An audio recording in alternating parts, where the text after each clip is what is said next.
अस्सलाम वालेकुम। मेरी आवाज़ आ रही है सारों को? Hello hello. जी, आवाज़ आ रही है सारों को? ठीक हो गया। बेसिकली थोड़ा सा वेट कर लेते हैं, और लोग भी हमें शायद ज्वाइन करेंगे, क्योंकि काफ़ी मुझे मैसेजेस आए थे, लेकिन अभी टोटल 3 लोग हुए हैं।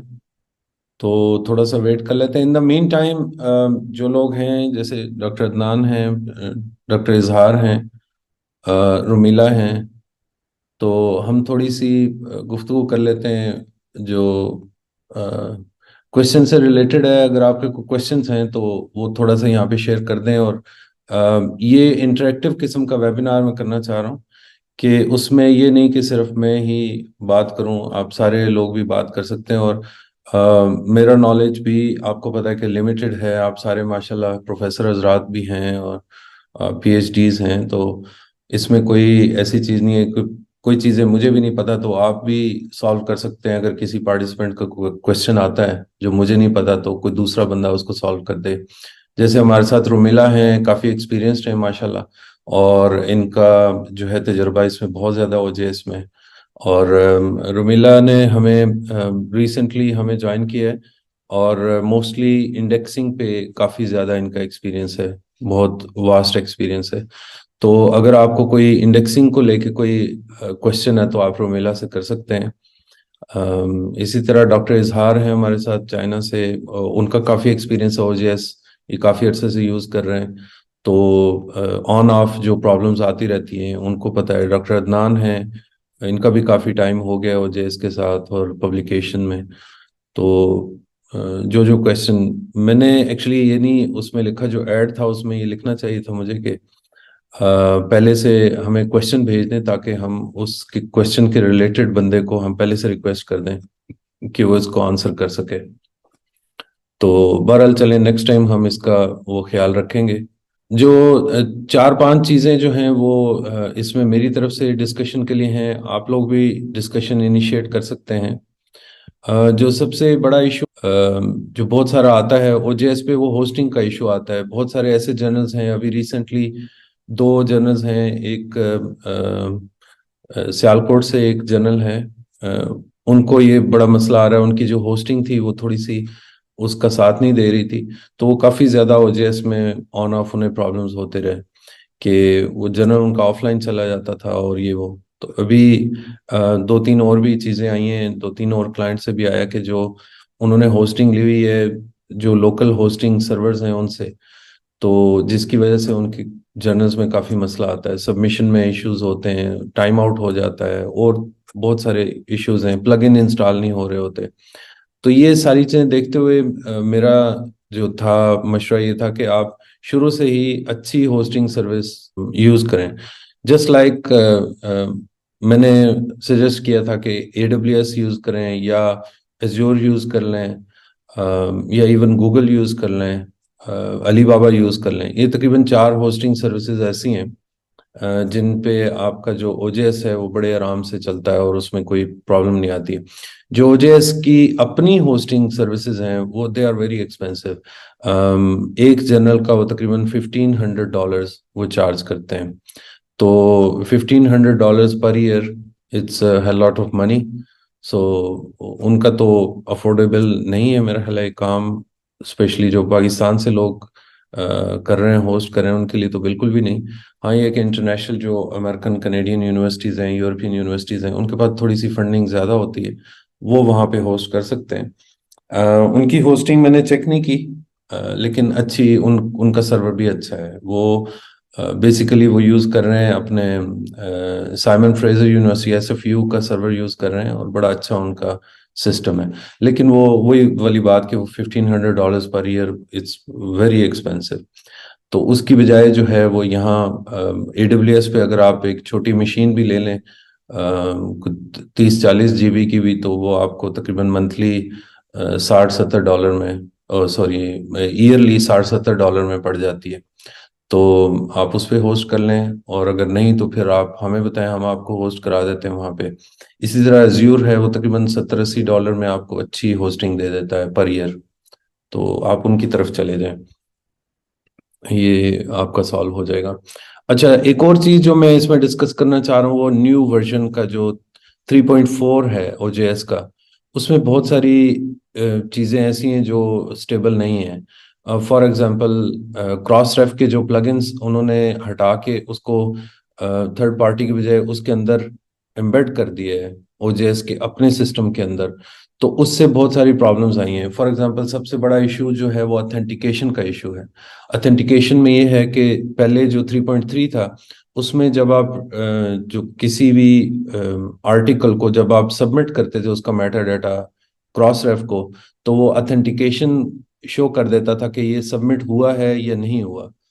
अब जो 3.4 है इसमें ये प्रॉब्लम आ रही है कि इसमें जब आप कोई आर्टिकल भेजते हैं उसको सबमिट कराते हैं तो उसकी ऑथेंटिकेशन नहीं आती उसकी। तो ये बड़ा मसला हमें आ रहा है, और एक जनरल हमारा काफ़ी प्रॉब्लम में पड़ा हुआ है, पीजेबीएमआर डॉक्टर आसिफ का। और उसमें हम उनसे क्रॉस रेफ से गुफ्तगू कर रहे हैं। वो थोड़ा सा पहले भी इशू था और हमने उसको अपग्रेड किया 3.4 पे 3.3 से। तो 3.4 पे अब वो सबमिट वो शो करता है जी सबमिट हो गया, लेकिन उसको ऑथेंटिकेट नहीं करता, यानी सर्वर को पिंग नहीं करता कि यस नो, जो उसका जवाब आता है सर्वर का वो शो नहीं करता। जो पहले था 3.3, जब आप सबमिट करते थे तो उसका सर्वर का पिंग आ जाता था कि ये सबमिटेड हो गया सक्सेसफुली, ये एक्टिव है, और ये सबमिट नहीं हुआ, ये इनएक्टिव है।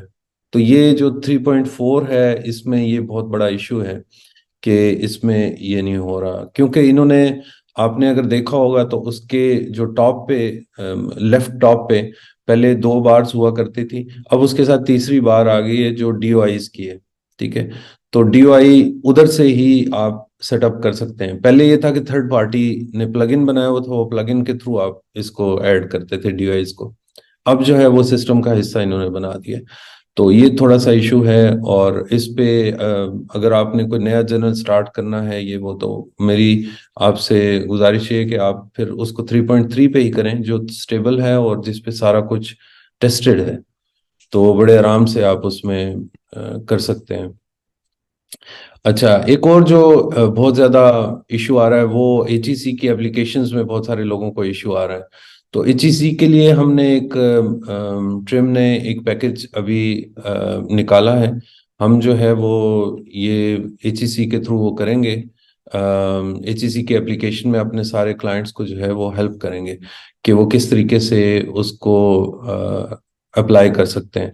तो उसमें एक पूरा पैकेज है जिसमें हम एवेल्युएशन करेंगे जर्नल की, और उसके बाद उसकी जो कमी है वो दूर करेंगे, और जो बाहर से रह के हम कर सके वो करेंगे, और या फिर हम सजेशन दे देंगे कि वो लोग जो ऑनर्स हैं वो खुद से उसको प्रोसीड करके उसको सेटल करें, और फिर एप्लीकेशन के टाइम हम उनके साथ ज्वाइन कर लेंगे।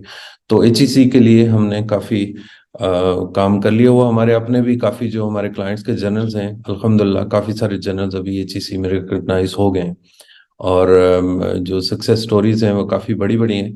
लेकिन 3 जर्नल्स जो हैं वो मैं स्पेशली मेंशन करूंगा। एक जो है वो दरीचा तहकीक है, जो उर्दू का जर्नल है, ये पिछली दफ़ा ही चला गया था। ये माशाल्लाह बहुत अच्छा जा रहा है। दरीचा तहकीक जो है वो उर्दू का जर्नल है, टोटली प्योर, और आपको पता है उर्दू के जर्नल्स बहुत कम हैं। तो आप अगर उसको विजिट करना चाहें तो दरीचा तहकीक.com पे आप विजिट कर लें और देखें, और वो बहुत अच्छे तरीके से मैनेज हो रहा है। दूसरा जो जर्नल है वो मेराज है, मेराज.pk, MAIRAJ.pk। ये बहुत अच्छा जा रहा है, और माशाल्लाह इसको भी एचईसी ने रिकग्नाइज कर लिया। जो तीसरी सक्सेस स्टोरी है वो सरगोदा यूनिवर्सिटी से, ये CISSMP.com है, और ये डॉक्टर मसरत हैं जी सरगोदा यूनिवर्सिटी से, हमारे बहुत अच्छे दोस्त हैं, और उन्होंने बड़ी मेहनत की है, और ये तकरीबन 3 जो है मैं जर्नल्स मेंशन करना चाह रहा था। अच्छा, अब हम आते हैं एक और चीज़ की तरफ, जो सबसे ज़्यादा जो मुझसे जो क्वेश्चन पूछे जा रहे हैं आजकल, क्योंकि बहुत सारे लोगों ने जर्नल स्टार्ट कर दिए हैं, और उसमें अब मजीद वो आगे जाना चाह रहे हैं। तो वो इशू है इंडेक्सिंग का। इंडेक्सिंग के लिए मैंने और रोमिला ने रात को काफ़ी लंबी मीटिंग की है ऑनलाइन, और हमने काफ़ी सारे पैकेजेस बनाए हैं।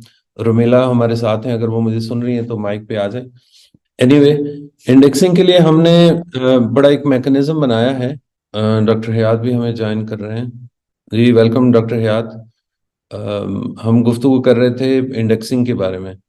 तो इंडेक्सिंग का हमने काफ़ी बड़ा मैकेनिज्म बनाया है, स्पेशली रोमेला के आने से हमें काफ़ी जो है अच्छा, रोमेला कह रही है कि उनको आवाज़ का मसला आ रहा है। इंडेक्सिंग पे बात करते हैं। इंडेक्सिंग पे हमने काफ़ी कॉम्प्रिहेंसिव एक पैकेज बनाया है सारे जर्नल्स को कैटर करने के लिए, क्योंकि बहुत सारे जर्नल्स हैं जो ऑलरेडी काफ़ी इंडेक्सिंग ले चुके हैं। वालेकुम डॉक्टर साहब। वालेकुम अस्सलाम। हाँ जी, अभी हो गया है। जी रोमेला, मैं बात कर रहा था इंडेक्सिंग के हवाले से कि जो इंडेक्सिंग की रात को हमारी गुफ्तगू हुई थी ऑनलाइन, वो थोड़ा सा मैं डिस्कस करना चाह रहा था। तो बहुत सारे हजरात हैं जो इंडेक्सिंग के बारे में मुझे मैसेजेस कर रहे हैं, और वो इसके बारे में क्यूरियस हैं कि वो कैसे इंडेक्सिंग में अपने आप को आगे लेके जा सकें। तो रुमेला, थोड़ा सा अपने बारे में बताएं और फिर थोड़ा सा इंडेक्सिंग पे हम बात कर लेते हैं। रुमेला का एक्सपीरियंस काफ़ी ज़्यादा है जी इंडेक्सिंग में, और स्पेशली ओजेएस के साथ काफ़ी सालों से ये काम कर रही है। जी रुमेला, ओवर टू यू। जी, thank you sir, thank you so much, आपने मुझे अपॉर्चुनिटी दी। फर्स्ट ऑफ ऑल, मेरा ऑलमोस्ट 7 इयर्स का एक्सपीरियंस हो गया है in the journal publishing field, और मैं काफ़ी अरसे से ओजेएस पे काम कर रही हूँ, पब्लिकेशन प्रोसेस पे कर रही हूँ, इंडेक्सेशंस पे, मार्केटिंग पे। और I was working in university of management and technology as indexing manager, indexations के साथ। उसमें जो मेरा एक्सपीरियंस हुआ, उससे मैंने ये लर्न किया कि सारी जो इंडेक्सेशंस हैं ये आपस में लिंक्ड हैं।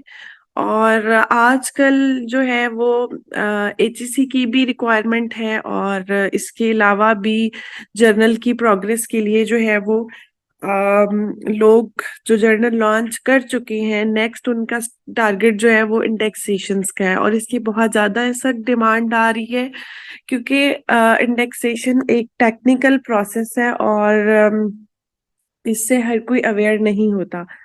तो अभी सबसे ज्यादा जो आजकल इंडेक्सेशन इन है, उसमें डॉज की काफी ज्यादा रिक्वायरमेंट आ रही है कि हमें डॉज के साथ जर्नल इंडेक्स करना है।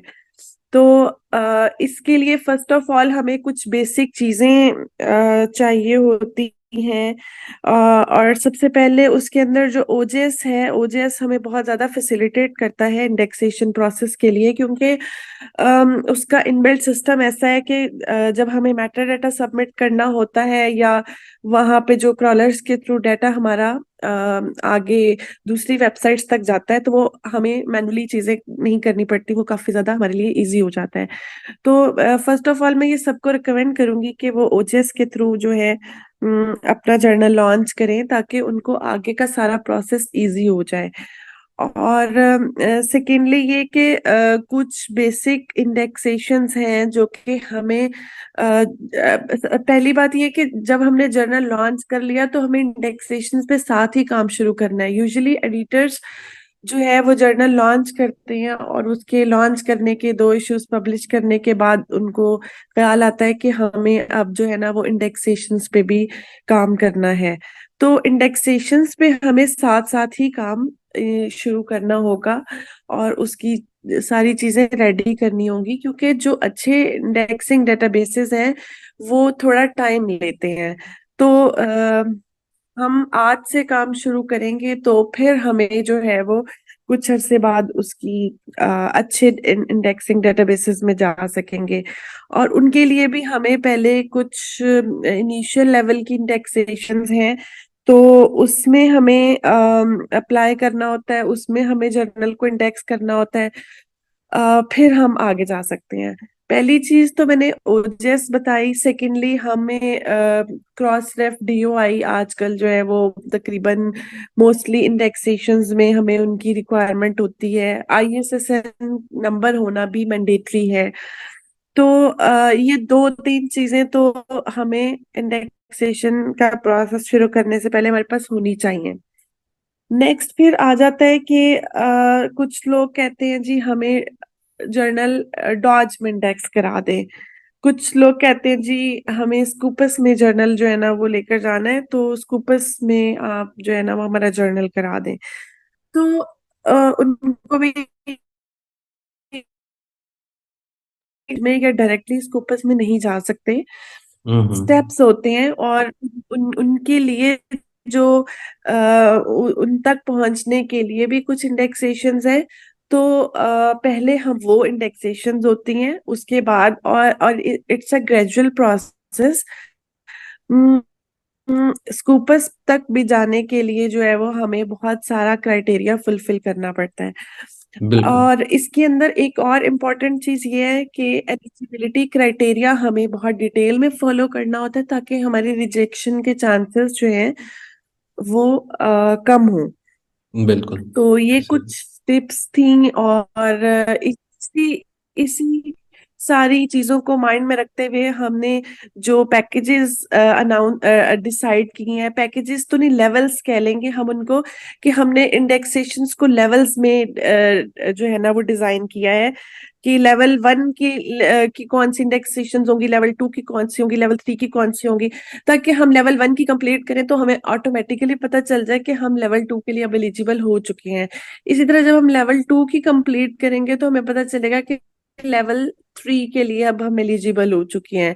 और उस उन लेवल्स के अंदर जो हमने इंडेक्सेशन शामिल की हैं, उससे जो है ना वो उसमें हमारी बहुत सारी चीजें भी कवर हो रही हैं, हमारी रिपोजिटरीज भी कवर हो रही हैं, हमारी आर्काइविंग भी हो रही है, हमारी उसके अंदर जो है वो इंडेक्सिंग एब्स्ट्रैक्टिंग भी हो रही है, मेंबरशिप्स भी हो रही हैं।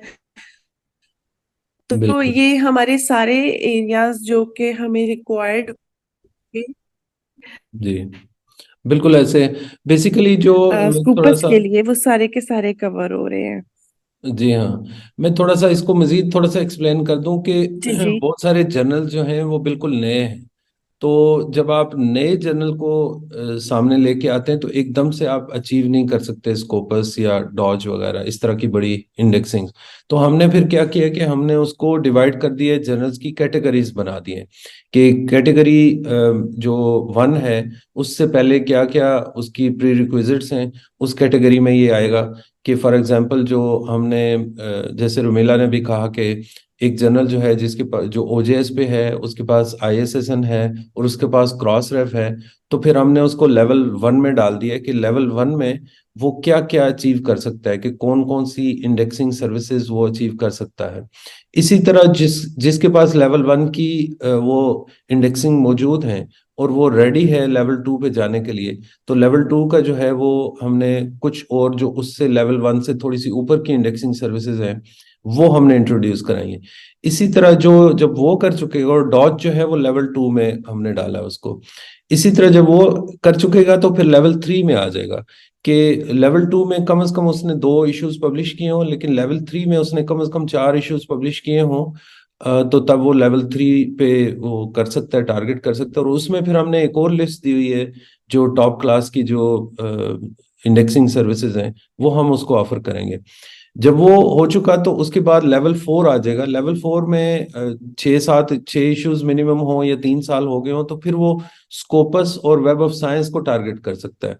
तो ये वेब ऑफ साइंस और स्कोपस को हमने लेवल फोर में डाला है ताकि वो सारे जर्नल्स जो इतने अरसे से पब्लिश कर रहे हैं और वो उन्होंने ये जो बेसिक इंडेक्सिंग सर्विसेज हैं डॉज वगैरह, जैसे आपको जाना है स्कोपस में तो उसके लिए डॉज मस्ट है। इसी तरह डॉज को अचीव करने के लिए कुछ चीजें मस्ट हैं। तो ये सारी स्टेप वाइज हमने इसलिए उसको आहिस्ता आहिस्ता जो है वो उसको अचीव किया है ताकि वो जर्नल जो है वो स्टेप बाय स्टेप ऊपर जाए।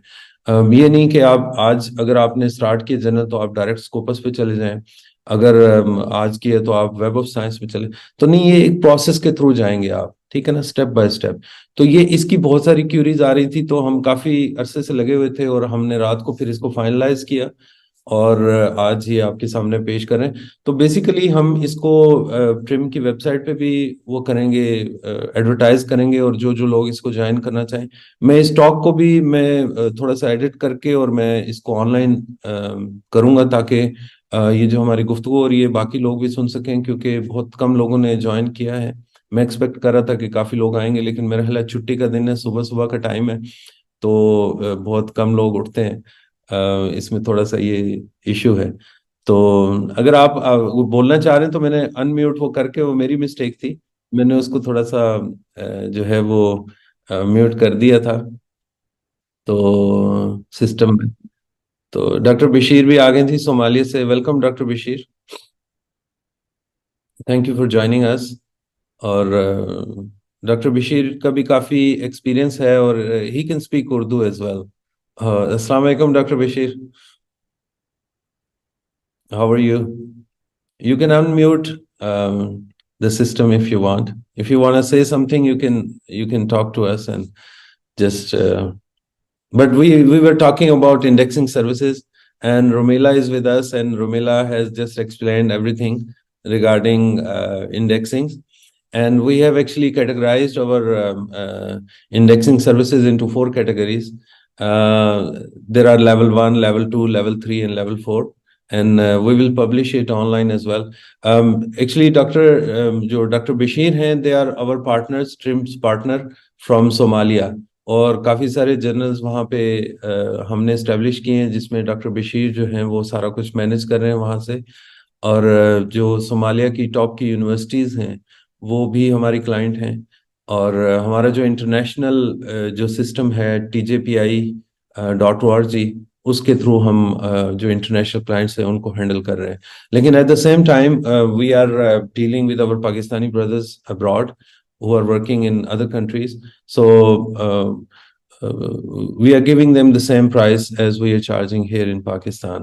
So we are not charging too much money from Pakistani and our brothers. And Dr. Bashir is also half Pakistani because he was graduated from Pakistan, from Karachi. That's why I'm considering him as half Pakistani. So he's our partner in Somalia.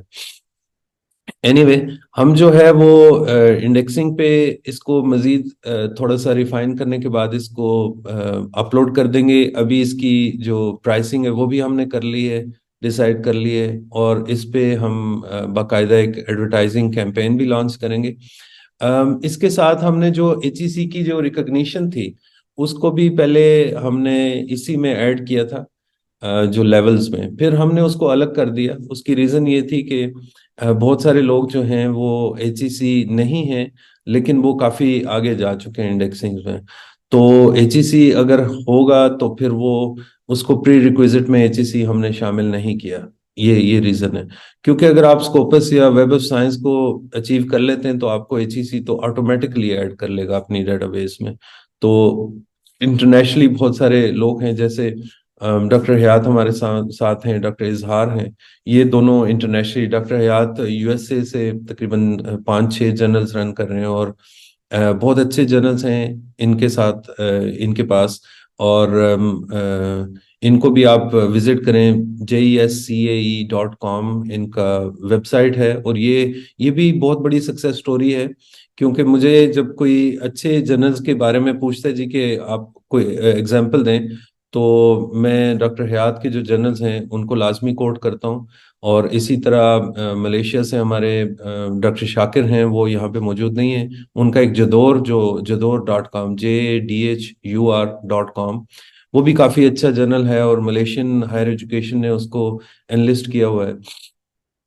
हमारे साथ doctor इजहार भी हैं जो JSPAE.com वो run कर रहे हैं नेटवर्क, और ये चाइना में बैठे हुए हैं। माशाल्लाह बहुत बड़ा नेटवर्क है इनका अपना भी। और ये भी काफ़ी अच्छी सक्सेस स्टोरी है। और बायोलॉजी और सॉइल और इस तरह की जो चीज़ें हैं उसमें फिर हम जो है वो इनको कोट करते हैं। बहुत सारी चीज़ें हैं जो कि मैं इसमें ऐड करना चाहूँगा। और जो लोग हैं यहाँ पे मौजूद हैं, अगर कोई उसमें क्वेश्चन करना चाहे तो वो क्वेश्चन भी कर सकते हैं। बहुत सारी ऐसी चीज़ें हैं जो ज़रूरी नहीं कि मैं ही सॉल्व कर सकूं। बहुत सारे हमारे यहाँ पे जैसे रुमेला हैं, हयात हैं, इजहार हैं, अदनान हैं, बशीर हैं। जो जो लोग जिस जिस चीज़ के एक्सपर्ट हैं वो बात कर सकते हैं इफ़ दे वांट टू। तो उनकी बात को भी मैं लाजमी आगे पहुंचाऊंगा। और इसको मैं जो टॉक है इसको मैं फेसबुक पे भी शेयर करूंगा और यूट्यूब पे भी, ताकि बाकी लोगों को भी इसका फ़ायदा हो सके। स्पेशली जो इंडेक्सिंग की हमने बात की है उसमें बहुत सारे लोग हर रोज मुझे मैसेज आते हैं, हर रोज तकरीबन। तो कम से कम ये उनके लिए एक अच्छी सर्विस होगी, उन्हें पसंद आएगी हमारी ये सर्विस। तो आपका कोई और क्वेश्चन है तो हम कर लेते हैं, और रुमेला अगर आपने कोई बात करनी है तो आप भी कर सकते हैं। कोई किसी ने बात करनी है, बशीर ने, अदनान साहब हैं हमारे साथ, इजहार, डॉक्टर डॉक्टर हयात, कोई भी कोई बात करना चाहें तो please you are welcome. I am sorry, मेरा ख्याल है मैं एक और स्टार्ट कर देता हूँ सेशन। ये सेशन में एंड करके एक और स्टार्ट करता हूँ, और उसमें मैं इसकी सेटिंग कर लेता हूँ। Please allow me to, give me 5 minutes, और मैं दोबारा से वापस आता हूँ इसमें, ठीक है? प्लीज मुझे 5 मिनट दीजिएगा, ताकि मैं इसकी सेटिंग कर लूँ और फिर हम डिस्कशन कर सकें इस पे। अस्सलाम वालेकुम डॉक्टर हयात, आप चेक कीजिए आपका माइक काम कर रहा है? अस्सलाम वालेकुम। वालेकुम अस्सलाम, जी जी आवाज़ आ रही है। डॉक्टर साहब एक मिनट, जी जी थोड़ी देर रुकिएगा, रुमेला को भी ज्वाइन करने दें। वो मैंने आपका जो इंडेक्सिंग वाला इशू था गूगल स्कॉलर, वो उनसे डिस्कस किया था, तो जी जी। वो उनको भी ज्वाइन करने दें, और फिर आपने कोई और भी क्वेश्चन करना हुआ तो। रुमेला, आपको मेरी आवाज़ आ रही है? जी सर, आ रही है। ठीक है रुमेला, डॉक्टर हयात वही हैं जिनका गूगल स्कॉलर का इशू था। मैंने आपको बताया था कुछ जर्नल्स हैं जिनके गूगल स्कॉलर उड़ गई है। तो जी जी। ये जी जी रुमेला, डॉक्टर अस्सलाम साहब, वालेकुम। आप अपनी बात प्लीज दोबारा से कीजिएगा, रुमेला आ गई हैं। रुमेला, बात इस तरह है, डॉक्टर असद साहब को पता है इसका। मेरे जर्नल्स का लाइफ जो है वो 2 इयर्स है। अ, जब से लॉन्च किया गया तो तकरीबन 1.5 ईयर वो मेरे गूगल स्कॉलर पे वो मेरे आर्टिकल वो अवेलेबल थे। जर्नल्स के लिंक भी अवेलेबल थे, 4 जर्नल्स है। ठीक तो है। तकरीबन 1.5 ईयर लेटर जो है वो डिस्कनेक्ट हो गई गूगल स्कॉलर से। तो वो प्लगइन जो होता है गूगल स्कॉलर का, वो भी ठीक है, हम वो टिक कर चुके। और डिस्कनेक्ट करके कनेक्ट करके फिर भी वो मसला सॉल्व नहीं हो गया। तो बात यह है कि ये सिस्टम में कोई मसला है, क्योंकि सारी जर्नल एक साथ डिस्कनेक्ट हो गई। तो आपका काफी एक्सपीरियंस है, अगर आपको पता हो ये क्या वजह हो सकती सर, इसके हमें पीछे से सेटिंग्स को ही फर्स्ट ऑफ ऑल चेक करना पड़ेगा। है। जहां तक डॉक्टर असद ने जिक्र किया था, डाटा जो है वो शायद रिसर्च गेट से क्रॉल हो रहा है, रेदर देन कि वो ओजेस की वेबसाइट से हो। ऐसा कुछ इशू उन्होंने मुझसे जिक्र किया था। तो हम इसको देखते हैं कि क्या इसमें इशू आ रहा है, और इसको रिजॉल्व करने की कोशिश करते हैं कि क्या क्या पॉसिबिलिटी हो सकती है कि क्यों ऐसा जो है ना वो, या लिंक चेंज हो गया है पीछे, या कोई उसके प्लगइन में इशू आ रहा है। तो इसको हम देख लेते हैं। जी, हमने काफी सर्च किया लेकिन मसला ये है कि अगर हमसे कोई मिस्टेक हो जर्नल के सिस्टम में, तो एक जर्नल में हो सकता है। ये सारे जी जी। जर्नल जो है एक साथ जो है वो गूगल स्कॉलर से डिस्कनेक्ट हो गई। जी रुमेला, तो इनका मेरा ख्याल है। इनका जो है ना, हाँ। सॉरी डॉक्टर साहब आपको इंटरप्ट कर रहा हूँ। जो बेसिकली डॉक्टर हयात का है कि डॉक्टर हयात ने एक ओजेएस पे तकरीबन 5 से 6 जर्नल रन किए हुए हैं। तो डॉक्टर हयात जर्नल। का ये कहना है कि अगर कोई मिस्टेक होती तो एक आध जर्नल में होती, वो सारे जी जर्नल्स जी। में वो आ गई है। तो अब इसका ये मसला मुझे जो, यानी कि मैंने अंडरस्टैंड किया था, कोई डेट्स का शायद इशू था, लेकिन डेट्स भी हमने वो चेक कर ली है, बाकी जर्नल्स में वो कोई इशू नहीं है, इसमें भी मतलब नहीं होना चाहिए उसको लेके। तो या हाँ, तो डेट्स मैंने सारे जर्नल्स के सारे पेपर चेक किए, बिल्कुल। जी, तो इसमें यही हो सकता है कि कोई ऐसी चीज है कि यानी कि जो उसको रोक रही है, ब्लॉक कर रही है। तो ये थोड़ा सा इशू है, इसको थोड़ा सा आप भी देखें, और मैं भी, जिस जो भी बंदा जानने वाला वो मिलता है, मैं उसको लाजमी इस बारे में बात करता हूँ। तो अब यही कह सकते। ऑलराइट। एक्चुअली इशू ये है कि गूगल स्कॉलर एक वेल नॉन डेटाबेस है, और हर जर्नल जो है वो गूगल स्कॉलर पे लाजमी आता है। डॉक्टर साहब ये नए लेकिन लिंक पे इसका आप एक ज्वाइन जो करें। जी जी। इसका एक जो इशू है वो ये है कि गूगल स्कॉलर की कोई हेल्पलाइन, कोई उनकी वो हमें फैसिलिटेट करने के लिए मौजूद नहीं है। तो ये एक बड़ा इसमें इशू है। वरना मतलब, और अक्सर इंडेक्सेशन में ये इशू आ रहा होता है कि इंडेक्सिंग एजेंसी वाले आगे से खामोश हो जाते हैं या वो लेट रिस्पॉन्ड करते हैं। तो गूगल स्कॉलर का जो है ना कोई एक ईमेल आईडी या कोई कांटेक्ट जो है वो फॉर्म मौजूद होना चाहिए, जो कि जर्नल्स को या पब्लिशर्स को या किसी को भी अगर उसमें इशू फेस हो रहा है तो वहां पे हम उनसे कांटेक्ट कर सके। तो ये भी इस वजह से भी हमारे बहुत सारे इश्यूज रिजॉल्व नहीं होते। हाँ, इनका पहले था जो गूगल स्कॉलर है, इसका पहले होता था एक जी कांटेक्ट डिटेल्स होती थी। अब वो उन्होंने जी खत्म जी, कर दी है। वेलकम खत्म डॉक्टर कर साहब। दिया। डॉक्टर मुसरत भी हमारे साथ हैं, जिनका मैंने पहले जिक्र किया था।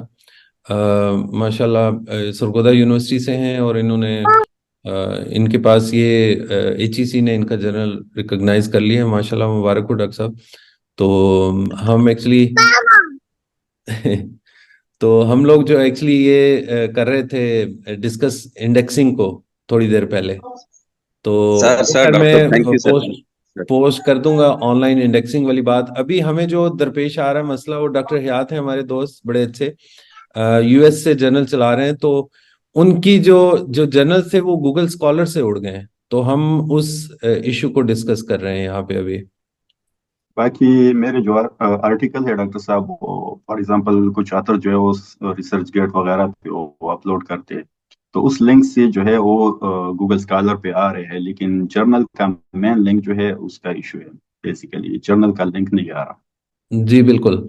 तो ठीक है, रुमेला भी कोशिश कर रही है, मैं भी कर रहा हूँ। तो अगर किसी और दोस्त को कोई इसका कोई सोल्यूशन मिलता है तो वो भी प्लीज शेयर कर दे। मैं इसको इस टॉक को आपकी इजाज़त से मैं ऑनलाइन भी पोस्ट कर दूंगा, ताकि अगर किसी और दोस्त के पास इसका सोल्यूशन हो तो वो भी हमें कर दे। क्योंकि हमारे जो फेसबुक है मेरा, जो ट्रिम पे तो तकरीबन 17,000 फॉलोअर्स हैं, लेकिन मेरे अपने जो हैं 65,000 प्लस हैं। तो मेरी वीडियोस जो है ना वो मिलियंस की रीच पे जाती हैं। तो उम्मीद है कि वहां पे कोई ना कोई हमें सोल्यूशन मिलेगा किसी ना किसी तरह से। तो बाकी कोई और क्वेश्चन किसी का है तो वो बता दे। जी डॉक्टर साहब, थैंक यू। जी यूर वेलकम डॉक्टर साहब। जी डॉक्टर मसरत, आपका कोई क्वेश्चन है तो प्लीज वो बताएं। कोई बात आपने पूछनी है तो। हमारे साथ रुमेला भी हैं, और डॉक्टर हयात हैं, इनका काफ़ी अच्छा एक्सपीरियंस है। डॉक्टर अदनान हैं। तो आपने कोई क्वेश्चन करना है? वैसे इंडेक्सिंग को हम कर चुके हैं। मैं बाकी में बताता चलूं कि जो इंडेक्सिंग की क्यूरीज आती हैं उसमें डॉक्टर मसरत की भी क्यूरी है कि हम इंडेक्सिंग, और डॉक्टर साहब हमने काफ़ी पैकेजेस बना लिए हैं। इंशाल्लाह मैं आपके साथ शेयर करूंगा, और मैं आपको इसके बाद कॉल भी करूंगा। तो sir sir that's good doctor साहब, बस थैंक यू सर। और हमें यहाँ पे अपॉर्चुनिटी देने का कि कुछ हम डिस्कस कर सके। बिल्कुल सर, जर्नल अल्हम्दुलिल्लाह बहुत अच्छा चल रहा है। डॉक्टर असद साहब ने हमें बहुत ही आपका सर कॉपरेशन हमारे साथ हमेशा रहा है। तो हम चाह रहे हैं सर आपकी कॉपरेशन से कि इसको मजीद हम इसकी इंडेक्सिंग जो है ना इम्प्रूव करें और थोड़ा सा आगे इसको लेके जाएं विद योर गाइडेंस। तो उसके लिए डॉक्टर साहब ऑलरेडी भी डिस्कस किया था, वो क्यूरी दी थी सर। तो उसी सिलसिले में हमें सर गाइडलाइन बिल्कुल चाहिए होगी सर कि कैसे हम इम्प्रूव कर सकते हैं जर्नल की रैंकिंग को, इंडेक्सिंग को, जैसे जो सोशल साइंसेज के कंटेक्स्ट में। जी डॉक्टर साहब, हमने काफ़ी कॉम्प्रिहेंसिव उसमें प्लान्स बनाए हैं। तो मैं आपके साथ शेयर करूंगा, डिस्कस भी करूंगा। और जो पिछला जो लिंक था जूम का, वो हमारा एंड हो गया, क्योंकि हम मुफ्त खो रहे हैं, हम मुफ्त में चला रहे हैं जूम।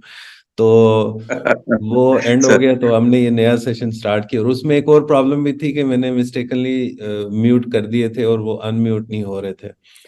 तो फिर वो सर दोस्तों के क्वेश्चन नहीं आ रहे थे। बहरहाल एनीवे, हमने जो है वो इसमें वो मसला सॉल्व किया है। और मैं आपको वो टॉक जो है वो जुबानी भी बता दूंगा, और मैं उसको शेयर करूंगा, सर ऑनलाइन भी शेयर कर दूंगा, ताकि बाकी लोगों को भी सर थोड़ा सा फायदा हो जाए उससे, जो हमारी गुफ्तगू हुई है। तो बाकी जी आपको जी, कोई बेहतर क्वेश्चन होगा है डॉक्टर इंडेक्सिंग के अलावा, कोई क्वेश्चन है तो वो आप बता दें। काफी मतलब एक्सपर्ट हजरात हमारे साथ इस वक्त मौजूद साहब। हैं। माजरा सर, मैं लेट ज्वाइन किया, काइंडली अगर थोड़ा सा थीम मुझे इंडेक्सिंग के अलावा मींस के नाम अपनी कौन सी क्यूरी यहाँ पुट कर सकते हैं इस फोरम पे, कोई भी ओजेएस तो से बेटर रिलेटेड है। कोई भी चीज आप पूछना चाहें तो आप पूछ लें, कोई भी चीज आपके जहन में है तो। ओजेएस से रिलेटेड कुछ भी है, पब्लिशिंग से ठीक कोई है, भी रिलेटेड ठीक, चीज है। जी बेहतर आप होगा। पूछिए। अच्छा, सिंपली जी जी, इसमें सर कुछ हमें जो इशू हम फेस करते हैं या जस्ट हमारी शायद ट्रेनिंग नहीं है, रिव्यू सिस्टम जो है ना सर, वो बड़ा इंटेग्रल पार्ट है पब्लिकेशन के कंटेक्स्ट में।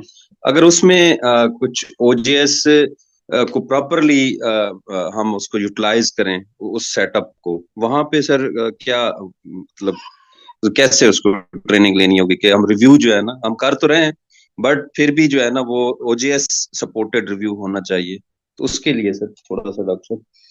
जी, डॉक्टर हयात और रुमीला जो हैं, दो हमारे पास काफी एक्सपर्ट हैं। डॉक्टर हयात का काफी इसमें एक्सपीरियंस है। डॉक्टर साहब थोड़ी सी अगर आप जवाब में हेल्प कर दें कि ओजेएस के थ्रू आप कैसे रिव्यू करते हैं, अपना थोड़ा सा बता दें, और फिर रुमीला भी थोड़ा सा हमें बात कर लें। जी, आपका क्वेश्चन है कि हम रिव्यू कैसे करते हैं आर्टिकल्स की। जी सर, आर्टिकल का रिव्यू ओजेएस सपोर्टेड कैसे डॉक्टर साहब हम कर सकते हैं, क्योंकि वो एक सपोर्टिव भी है और एक सिस्टमेटिक भी हो सकता है, तो उस कंटेक्स्ट में हमें ओजीएस कैसे सपोर्ट करता है सर? मतलब हम कर रहे हैं बट फिर भी कुछ इश्यूज, या हम ट्रेन नहीं है, मतलब ओजीएस डेफिनेटली एक पूरा उस पे एक प्रोसीजर्स गिवन होगा, उसमें सर कुछ गाइडलाइंस हो ऐसा आप सब मिल। करंटली जो है हम तो फॉर्मल रिव्यू करते हैं, जिस तरह वो सिस्टम में गिवन है। आर्टिकल को रिव्यू के लिए सेंड करते हैं, रिव्यूअर्स इनवाइट करते हैं, और वो नॉर्मल प्रोसेस जो है उससे वो पास हो जाता है। तो आप सिस्टम में जब देखते हैं तो आई थिंक सिस्टम तो सेम है। इस तरह का हम प्रोसेस जी, करते हैं, लेकिन आपका मेन कोई इशू वगैरह हो तो वो क्या हो सकता है।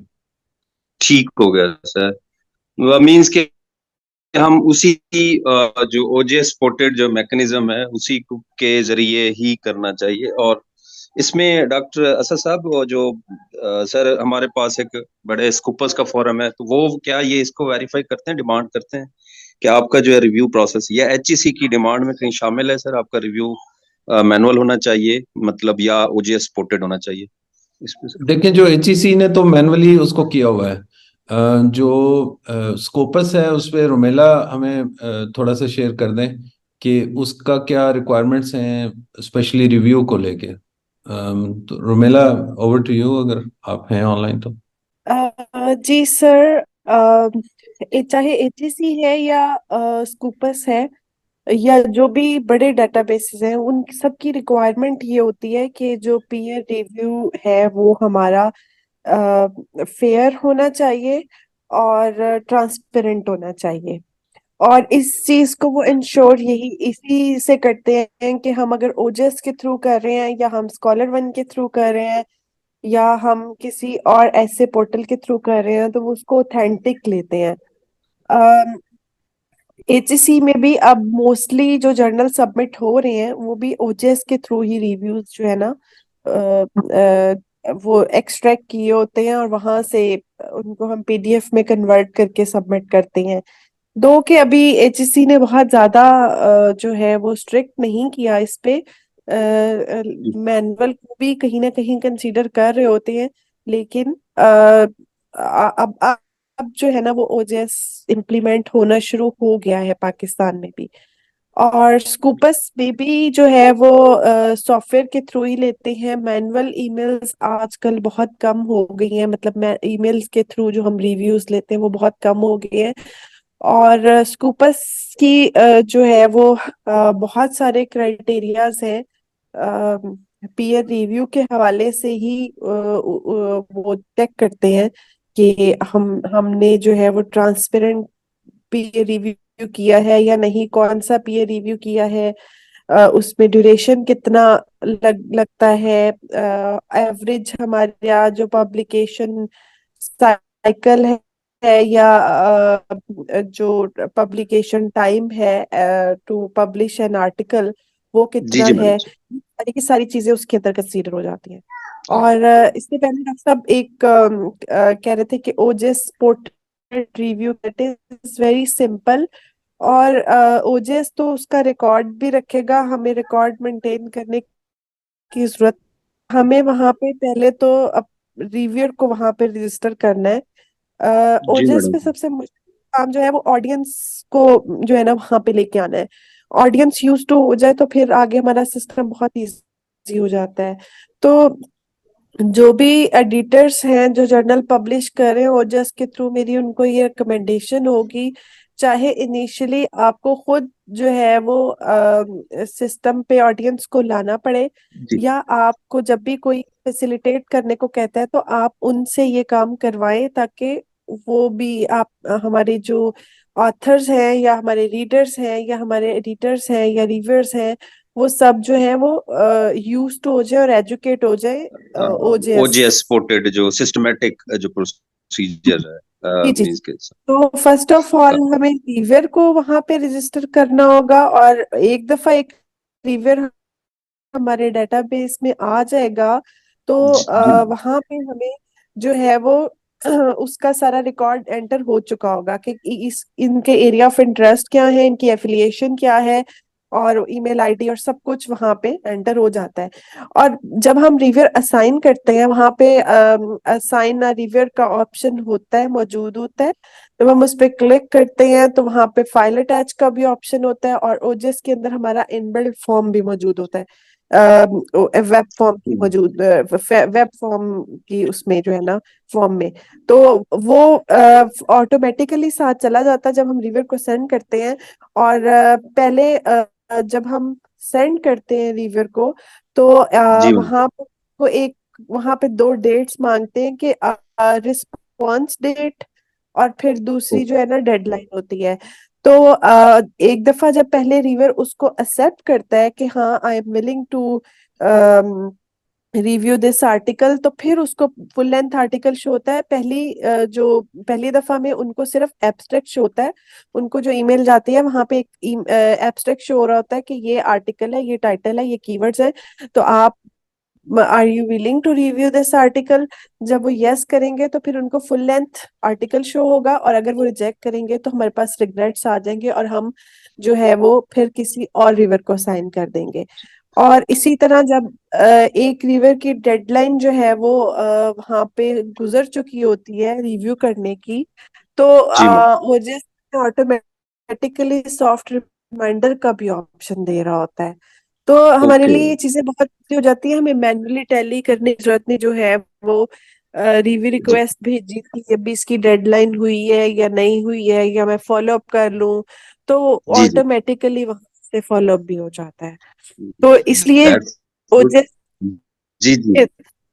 जो है वो रिव्यू बहुत इजी है और बहुत हाँ, कन्वीनियंट है। कन्वीनियंट और यूजर फ्रेंडली, बिल्कुल मैडम। ये तो बड़ा स्पोर्टिव हो जाता है, मतलब वो जो चीजें एक इसलिए ह्यूमन बीइंग पे हम अपने रिकॉर्ड को प्रॉपरली देख। लगता है कि जी इस बिल्कुल। रिव्यूअर को मैंने कब कितने पेपर भेजे। तो ओजेस में हम ऑफ इंटरेस्ट भी शो हो रहा होता है, और उसके साथ साथ ये भी शो हो रहा है कि इनको ऑलरेडी कितने हमने आर्टिकल असाइन की पता चल रहा होता है साथ साथ। तो अगर उनके पास ऑलरेडी कोई आर्टिकल गया हुआ है तो हमें वहीं पता चल जाएगा कि अभी हम इनको मजीद कोई आर्टिकल ना भेजें, हम किसी और को भेज दें। हम जो है वो एक थैंक यू बार मैडम को फॉर द डिटेल्ड गाइडेंस। एक दो और क्वेश्चन है काइंडली, अगर वो उसमें जी। I am blank. उसमें मैडम ये है कि एक तो ये है कि क्या एचईसी की एग्जैक्ट कोई रिक्वायरमेंट है? एक तो कि पीयर रिव्यू जो है वो एक आर्टिकल पे मतलब वैसे तो दो का मतलब हमने जो जो प्रैक्टिस कर रहे हैं, एक इंटरनेशनल से करा रहे हैं और एक नेशनल से। सेकंड क्वेश्चन मैडम ये है कि हम एक रिव्यूअर से एक इशू में कितने आर्टिकल करा सकते हैं फॉर रिव्यू? जी अच्छा जी, रिकमेंडेड ये है कि लास्ट 2 इयर्स की जो इवैल्यूएशंस थी एचईसी की, अगर सेम रिवर में एक इशू में 2 आर्टिकल किए हुए हैं तो वहां पे ऑब्जेक्शन लग रहा था, तो प्रेफरेबली एक रिवर से जो है एक इशू में एक ही आर्टिकल करवाना चाहिए। ठीक हो गया, बेहतर जी मैडम, ठीक है, इशू में आप उसको करवा लें ओके, एक ताकि बाईस। मतलब जी गॉट इट। जी। और सेकंडली ये कि इंटरनेशनली और नेशनल, ये तो मतलब मस्ट है ना मैडम, ये भी कि एक नेशनल होगा और एक वाई कैटेगरी के लिए यूजुअली तो इनकी पॉलिसी में 2 नेशनल रिव्यूज हैं, लेकिन मैं फिर भी जो है वो रिकमेंड करती हूँ कि एक नेशनल और एक इंटरनेशनल रिव्यू लाजमी रखें, क्योंकि हमारा अल्टीमेट टारगेट एचईसी नहीं होता। एचईसी के अलावा भी हम जो है वो डिफरेंट इंडेक्सेशंस के लिए अप्लाई करते हैं, और जब हम वहां पे अप्लाई करते हैं तो वहां पे अक्सर इस तरह की रिक्वायरमेंट्स आती हैं। तो गॉट इट रिकमेंडेड ये है कि 1 नेशनल एंड 1 इंटरनेशनल ही जी, रखें आप। बेहतर हो गया, गॉट इट। और डॉक्टर साहब, if allow me one question more, माशाल्लाह बहुत जी जी, लर्निंग प्लीज सर मिल रही है, please thank please. You doctor साहब। अच्छा, वो वही है अगेन सर, के हम चाह रहे हैं कि एक कॉन्फ्रेंस जो है ना वो हम इनिशिएट करें अपने ही जर्नल के फोरम से। तो एक तो पहला ये है कि सर, क्योंकि हम क्वार्टरली बेस्ड हमारा जर्नल है, और क्या हम वो अलहदा से कॉन्फ्रेंस का इश्यू निकाल सकते हैं, और अगर निकाल सकते हैं तो उसमें एचईसी उसको कैसा कंसिडर करती है, या इंटरनेशनली कैसा कंसिडर किया जाता है कि अगर कोई जर्नल एक कॉन्फ्रेंस का इशू, स्पेशल इशू निकालता है, तो उसके लिए सर थोड़ा सा काइंडली इस फोरम पे। जी रुमेला, आपको कोई इसका नॉलेज है? मेरे ख्याल में तो उन्हें कोई एतराज नहीं होना चाहिए। और बहुत सारे लोग जो हैं वो निकालते हैं स्पेशल इश्यूज। बहरहाल मैं रुमेला से पूछना चाहूंगा कि रुमेला क्या कहते हैं इस मामले में। सर एचएससी की तो इसके बारे में कोई भी रिटन पॉलिसी मौजूद नहीं है, लेकिन एक दफा मेरी इनके साथ वर्बल स्पेशल इशू निकालना चाह रहे थे, तो उस वक्त एचएससी स्कूपस कंसीडर करता है, वो स्कूपस और वेब ऑफ साइंस के थ्रू आता है तो फिर हम करेंगे, अदरवाइज हम नहीं करेंगे। तो स्कूपस जो है ना वो स्पेशल इशू को कंसीडर नहीं करता, वेब ऑफ साइंस करता है। ओके, लेकिन राइट, अभी इनकी रिसेंटली अगर कोई पॉलिसी चेंज हुई है, तो मैंने रिसेंटली नहीं देखा, ये कोई 1 डेढ़ साल पहले की बात है जी मैडम, तकरीबन, जब मैंने इसको परसू किया था। तो अगर हम बात करें, मेरे ख्याल से एचईसी रिकॉग्निशन में तो कोई इशू नहीं होना चाहिए। अगर वो हमारा जर्नल 1 ईयर के लिए एचईसी रिकॉग्निशन में आता है, जो जून सॉरी जुलाई 1 से लेके जो है ना नेक्स्ट जून 30 तक आता है। जी तो इस जी मैडम, टाइम पीरियड बीच में जो भी वैसे तो इशू लॉजिकली पब्लिश होना चाहिए, वो एचएससी रिकॉग्निशन में आना चाहिए। वैसे इनको ऑब्जेक्शन नहीं होता, लेकिन रिकॉग्निशन में या फिर जो स्कूपस रिकॉग्निशन है जैसे, उसमें अगर उनको इशू आता है तो फिर जो है ना वो मेरे ख्याल से हमें इसकी तरफ नहीं जाना चाहिए। लेकिन अगर हमें इस चीज का इशू नहीं है तो फिर जो है वो हम इसको पब्लिश कर सकते हैं। लेकिन यूजुअली ऑथर्स यही देख रहे होते हैं कि हमारा पेपर स्कूपस इंडेक्स जर्नल में पब्लिश होगा या नहीं, गॉट इट, एचईसी जी रिकॉग्नाइज्ड जर्नल में पब्लिश होगा या नहीं। जी जी, बिल्कुल बिल्कुल मैडम, ये गॉट इट। तो thank you madam Saba for the detailed guidance, thank you doctor साहब, माशाल्लाह जी जी, सर, बहुत शुक्रिया। आपका काफी शुक्रिया, सारे आप तशरीफ लाए। तो बेसिकली मैं सोच रहा हूँ और कि ये डॉक्टर इजहार ने कोई क्वेश्चन भेजा है। If we send paper to only international reviewers, is that okay? ये डॉक्टर इजहार पूछ रहे हैं। तो बिल्कुल इसमें तो कोई मसला नहीं है डॉक्टर साहब। जो इंटरनेशनल रिव्यूअर्स या लोकल रिव्यूअर्स, वो तो कोई प्रॉब्लम नहीं है। Like national from Pakistan but working in international institution, बिल्कुल कोई मसला नहीं है डॉक्टर साहब। इसमें कोई रिस्ट्रिक्शन नहीं है कि कौन सा रिव्यूअर कहाँ से है। पहले होता था, पहले इन्होंने एचईसी ने एडवाइजरी बोर्ड के बारे में भी बड़ी रिस्ट्रिक्शंस रखी थी, लेकिन अब वो हटा दी हैं। तो अब कोई मसला नहीं है, किसी भी रिव्यूअर को आप जो है वो भेज दें। तो नाइस सर।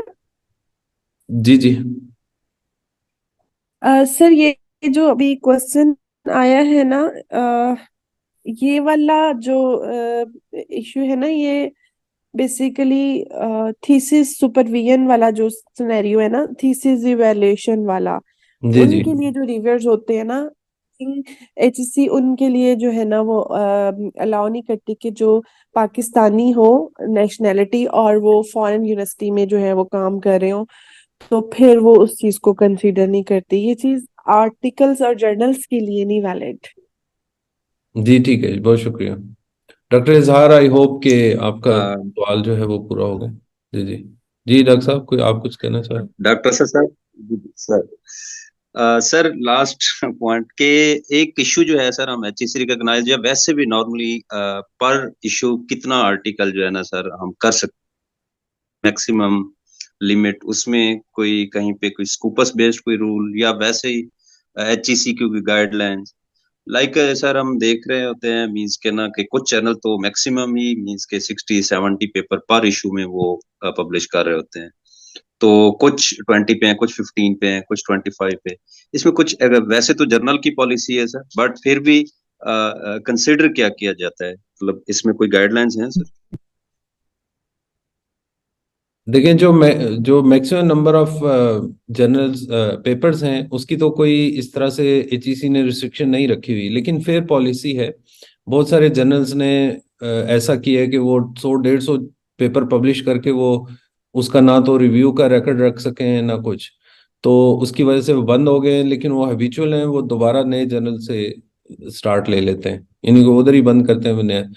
अब अगर तो आप हैंडल कर सकते हैं रिव्यू, हर एक जर्नल का प्रॉपर रिव्यू और पेपर वर्क रख सकते हैं, क्योंकि नेक्स्ट टाइम नेक्स्ट ईयर आपको वो सारे प्रोवाइड करने होते हैं एचईसी को, तो फिर तो आप ज्यादा जी पेपर्स बिल्कुल ले सर। जाएं। तो फेयर यूज पॉलिसी पे अगर आप जाएं तो 20-25 से, अभी आप जैसे आपने मेरे ख्याल 25 किए हैं लास्ट टाइम पब्लिश, तो इसी तरह थोड़ा सा जी जी इंक्रीज सर, कर लें 25 इस की। दफा, और मजीद इंक्रीज कर लें। लेकिन ये जहन में रखिए कि वो सारा पेपर वर्क आपको जो है वो देना होता है उसको। डॉक्टर इजहार ने कहा जी मिनिमम नंबर ऑफ आर्टिकल्स पर इशू, तो ये डॉक्टर साहब ये 5 है ओवरऑल। 5 आपके मिनिमम लाजमी होने चाहिए, 5 से ऊपर जितने मर्जी आप चले जाएं, 5 पेपर्स लाजमी उस इशू में होने चाहिए, तब वो इशू कंसिडर होगा। तो रुमीला अगर इसमें कोई ऐड करना चाहें तो।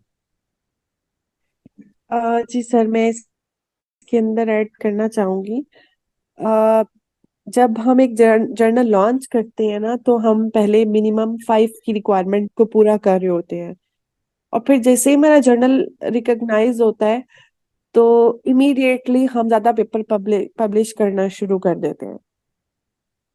जी कुछ जर्नल की फी होती है इस चक्कर में, और इसमें मेरी एक रिकमेंडेशन है। वो मेरी रिकमेंडेशन ये है कि पहले हमें कुछ जो है वो इंडेक्सेशंस की तरफ फोकस कर लेना चाहिए। जी और मैडम। इंडेक्सेशंस की तरफ जब हम फोकस करते हैं ना, अगर हमारे पास एचईसी रिकॉग्निशन के बाद अच्छा सबमिशन रेट आ रहा है, तो हमें एकदम से number of published paper increase नहीं करने चाहिए, हमें उसको ग्रेजुअल रखना चाहिए। और सेकेंडली ये कि हमारे जो इंडिकेटर्स हैं, जैसे कि जो इंडेक्सिंग में यूजुअली चाहिए होते हैं, जब जी वहां पे क्वेश्चन आ रहे होते हैं, उसमें एक्सेप्टेंस रेट क्या है, डेस्क रिजेक्शन रेट क्या है, रिव्यू स्टेज पे रिजेक्शन रेट क्या है, सबमिशन रेट क्या है, जी, ये जनरल सारे के मैट्रिक्स सारे मैडम, जी बिल्कुल। जी जी। ये कंसीडर होते हैं ड्यूरिंग द इवैल्यूएशन, इंडेक्सिंग की इवैल्यूएशन में। तो हम जब जो है वो हमारे पास सबमिशन आती है, और हम पेपर रिजेक्ट करने की बजाय हम बस सारे पेपर, ज्यादा पेपर पब्लिश करना शुरू करते हैं, तो ये हमारे इंडिकेटर्स भी इफेक्ट होते हैं। तो अगर हम फेयर प्रोसेस पे ही चले, और हम थोड़ा सा अपना क्राइटेरिया टफ कर दें इवैल्यूएशन का, उससे दो चीजें होंगी। एक तो ये कि हमारी quality of research article improve होगी, क्योंकि आगे नेक्स्ट जो स्कूपस हमारा टारगेट होता है उसके अंदर क्वालिटी ऑफ आर्टिकल बहुत ज्यादा मैटर करती है। और दूसरी चीज इसके अंदर जो है वो ये होगी कि हमारे ये वाले इंडिकेटर्स बेहतर हो जाएंगे, तो हमने अपनी क्वालिटी पे फोकस करना है, ना कि क्वांटिटी पे। तो जी बेहतर। ये चीज एजीसी में भी लास्ट मीटिंग में डिस्कस हुई थी, तो उसमें भी रिकमेंडेड यही था कि 25 तक, इससे ऊपर आप ना जाएं। Got it. 25 आर्टिकल्स तक पब्लिश करें, इससे ऊपर आप ना जाएं, रिकमेंडेड यही है। रिकमेंडेड यही है जी। ठीक है। बेहतर हो गया मैडम थैंक सबसे। यू डॉक्टर साहब। एक डॉक्टर हयात का क्वेश्चन आया है, अगर रुमिला आप भी पढ़ लें। How to assign issue and volume number to a special issue, because there is no option in OJS for special issue. तो ये इनका एक क्वेश्चन है, इसको थोड़ा सा अगर। अच्छा, मेरी एक और रिकमेंडेशन है कि आप जहाँ पे इतने जर्नल वो स्टार्ट कर रहे हैं, हमने भी एक्सपेरिमेंट किया, हम चूंकि भी उसको उठा नहीं रहे, लेकिन मेरा एक और आप लोगों से गुजारिश है कि चूंकि आप लोग मोस्टली दो दो तीन तीन जर्नल्स आप रन कर रहे हैं, तो आप एक जर्नल जो है वो कॉन्फ्रेंस प्रोसीडिंग का भी साथ स्टार्ट कर लें। बेशक साल में एक पब्लिश करें, उसमें वॉल्यूम एक इशू पब्लिश करें, लेकिन एक आध स्टार्ट कर लें तो उससे आपको काफी ज्यादा फायदा होगा। तो ये मेरी रिकमेंडेशन है, it's up to you, sir आप सर इस पे जी करते गॉट हैं। इट डॉक्टर साहब जी श्योर सर। जी। तो डॉक्टर हयात पे आप रमीला कुछ कहना चाहेंगी? कि उन्होंने कहा जी कि how to assign issue and volume number to special issue, क्योंकि ओजेएस में ऐसा कोई है नहीं ऑप्शन। सर मेरे ख्याल से उसका स्पेशल कोई वॉल्यूम इशू तो नहीं मेंशन होगा। अगर करना चाहें तो उसमें हम वॉल्यूम नंबर तो मेंशन कर सकते हैं, क्योंकि हमने इश्यूज बहुत ज्यादा तो नहीं पब्लिश करने होंगे स्पेशल उसके। हम्म। और या तो हम रेगुलर इशू के रेगुलर वॉल्यूम और इशू नंबर हम जैसे लगाते हैं उसी के साथ ही स्पेशल इशू का वर्ड लगा देंगे, या हम्म। फिर जो है वो हम जस्ट में अलहदा से स्पेशल इशू और आगे हम सिर्फ ईयर मेंशन कर दें 2024, क्योंकि हम यूजुअली साल में एक आधा स्पेशल इशू ही पब्लिश होता है, तो बिल्कुल हम ये ऐसे भी ही। कर सकते हैं। यहाँ जी पे लेकिन थी वहाँ ऑप्शन नहीं है। फॉर एग्जांपल नॉर्मल इशू जो हम पब्लिश करते हो हमने वॉल्यूम और इशू नंबर पुट करना होता है। तो अगर स्पेशल इशू हो, फॉर एग्जांपल मेरे जर्नल जो है वो क्वार्टरली है, वहाँ 4 इश्यूज होते हैं per year. So normal issue अगर मैं नॉर्मल इशू में स्पेशल इशू पब्लिश करता तो फिर वो मेरा 4 इशू बनते। और वो आई जो थिंक है फॉर इसको एग्जांपल इसको मेरा ख्याल है कोई कोडिंग के थ्रू, मेरा ख्याल है वेब डेवलपर जो है ना वो इसमें थोड़ी बहुत चेंजेस कर सकते हैं। सही। और डॉक्टर उसमें जो, डॉक्टर साहब आपकी टीम अगर जी जी हम कर सकते हैं। एक और चीज हो सकती है कि उसमें डॉक्टर साहब जो जब वो जर्नल्स की ऑर्डर ऑर्डर जो है उसमें भी हम चेंजेस कर सकते हैं मैनुअली भी। तो हम स्पेशल इशू उसको खुद से नाम दें, और उसका ऑर्डर जो है वो हम जहाँ रखना चाहें हम उसको साल बाद करना चाहें तो 4 के बाद उसको रख दें, या उसको अगर हम करना चाहें किसी भी लेवल पे इधर उधर करना चाहें तो मेरा ख्याल है उसको हम चेंज कर सकते हैं। एक्चुअली स्पेशल इशू के नेम से जो है वो पब्लिश नहीं हो रहा। अच्छा, नहीं मेरा पब्लिश। मतलब है कि वॉल्यूम नंबर और इशू नंबर मस्ट मेंशन करना होता जी है जी ओजेएस में। अगर आप मेंशन ना करें, पुट ना करें वहाँ, तो पब्लिश नहीं होगा। तो ये जी मसला है बिल्कुल, फिर। बिल्कुल ऐसे ही है। डॉक्टर इजहार कुछ पूछना चाह रहे हैं मेरा ख्याल है कोई। जी डॉक्टर साहब आप कुछ पूछना चाह रहे थे। नहीं नहीं नहीं, कुछ नहीं है। मैं हयात का जो मसला है सेम ही मसला है।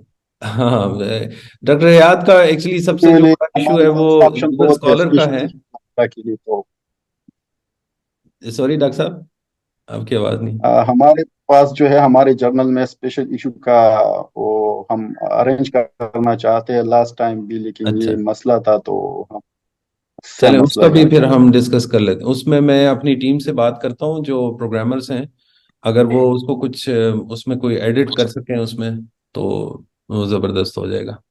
बिल्कुल सही है। हमारे डॉक्टर पास साहब आपने शायद 1.5 मिनट रह कॉन्फ्रेंस गए, तो प्रोसीडिंग की बात की। अगर कोई और। जी डॉक्टर साहब। आपने कॉन्फ्रेंस प्रोसीडिंग की बात की ना। जी जी। मैंने अपने मेरे वाले में एक बनाया है, लेकिन अभी ओपनली नहीं किया, जो वेबसाइट पे अवेलेबल नहीं है। मैं चाहता था कि वेबसाइट पे अवेलेबल ना हो और ऊपर आ जाए, जैसे पब्लिशर का ऊपर सिस्टम में वह कॉन्फ्रेंस लिखा हुआ हो।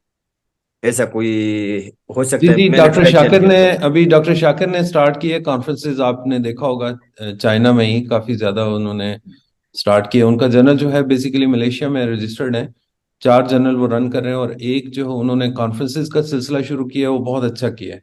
तो अगर आप उनकी एग्जांपल देख लें तो बहुत जबरदस्त हो जाएगा। वो भी बहुत अच्छा वो चला रहे हैं। उन्होंने कॉन्फ्रेंस प्रोसीडिंग का भी एक जर्नल स्टार्ट किया है, और उसमें उन्होंने क्या किया कि एक जो मेन इशू है उसी को डीओआई इशू करके पूरे का पूरा वो बंदा डाउनलोड कर सकता है। अच्छा, हमारे पास 1 मिनट से कम टाइम रह गए, तो मेरा ख्याल है काफी डिस्कशन हो गई है हमारी। कुछ लोग जाना भी चाह रहे हैं, तो आप सारों का बहुत शुक्रिया। और आपने कोई क्वेश्चन करना है तो मैसेज भी कर दें। मैंने एक ग्रुप बनाया, चैनल बनाया उसका, व्हाट्सएप का, तो उसको ज्वाइन कर लें। मेरा ख्याल है यहाँ पे जो लोग हैं सारों ने ज्वाइन किए हुए ऑलरेडी। तो वहाँ पे आप क्वेश्चन करें, और या आप मुझे बता दें, तो इंशाल्लाह जरूर हम कोशिश करेंगे कि उसको, तो इस किस्म की डिस्कशन जो है ना, मैं चाह रहा हूँ कि हर हफ्ते हम संडे को ऐसी डिस्कशन करें। बहुत सारी चीजें मुझे भी पता चली हैं, बहुत सारे साथियों को पता चली हैं। तो थैंक यू सो मच सारों का, doctor Hayat, doctor Izhar, doctor Musarrar, doctor Bashir, doctor Adnan, Rumela. Thank you Rumela, आपने काफी मेरा साथ दिया आज, काफी आंसर्स किए आपने भी। और सब सब लोगों को बहुत शुक्रिया। अपना